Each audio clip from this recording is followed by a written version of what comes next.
Alright, so this is a recipe of how you put together cream cheese frosting. It's very easy. It has only about 4 ingredients that I use. I use powdered sugar, the cream cheese, I use butter, and I also use vanilla extract.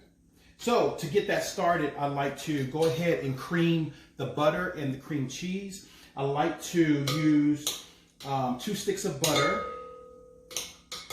And I like to cut it up so that it doesn't, so it can easily break up in the machine and it's not fighting as much.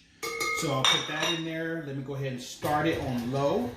And I like to use room temperature also so that it, kind of breaks down easier. And so now I'm going to use 2 blocks of cream cheese.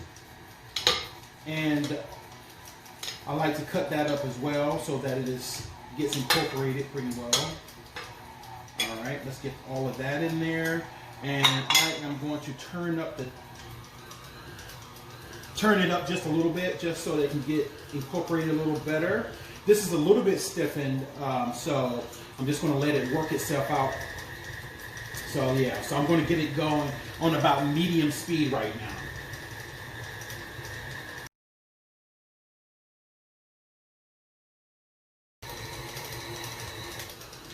All right, so next what I want to do, I have 2 teaspoons of vanilla extract.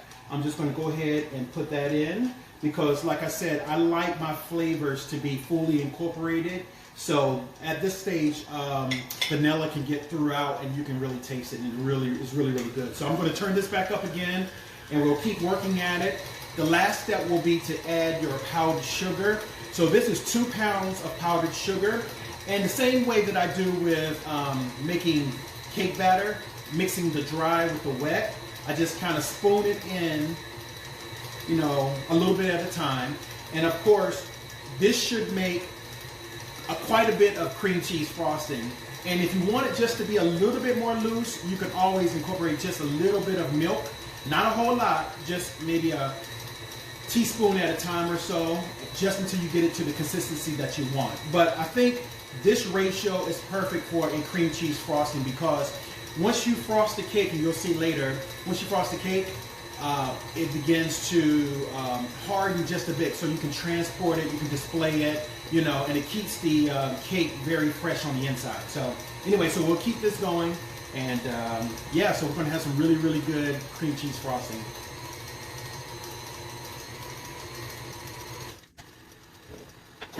All right, so I have this turned back down to low, and now what I want to do is start incorporating my powdered sugar.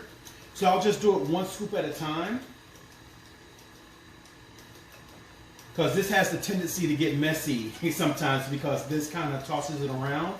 But just put it in as carefully as possible, and just wait, a couple seconds between each scoop so that you're not dealing with just one lump of dry ingredient. So it's kind of getting incorporated in there. And you'll see it thicken up as you go too. And it's going to be perfect for frosting.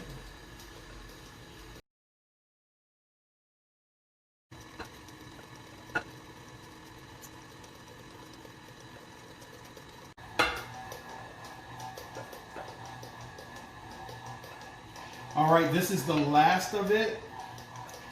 All right, so I think we are good to go. So now what I want to do is just scrape down the sides so I can get all of those dry ingredients mixed in as the mixer is going. All right, so yeah, the frosting is nice and thick, and it's perfect for spreading. So this is really going to make the cake. So, and it's loose enough that you can work with it. You can design it. If you want to put it into a tube and just spread it on that way, that works as well. But this is perfect for either taking a utensil and putting it on the cake, or yeah, so you can pipe it on as well. So it's perfect. So let me just get a quick taste. Oh yeah, that's banging. Try this. I think it's a wonderful recipe. So I'm going to turn this off. I think that we are done. So this is how you make that cream cheese frosting. All right, stay tuned for the next one.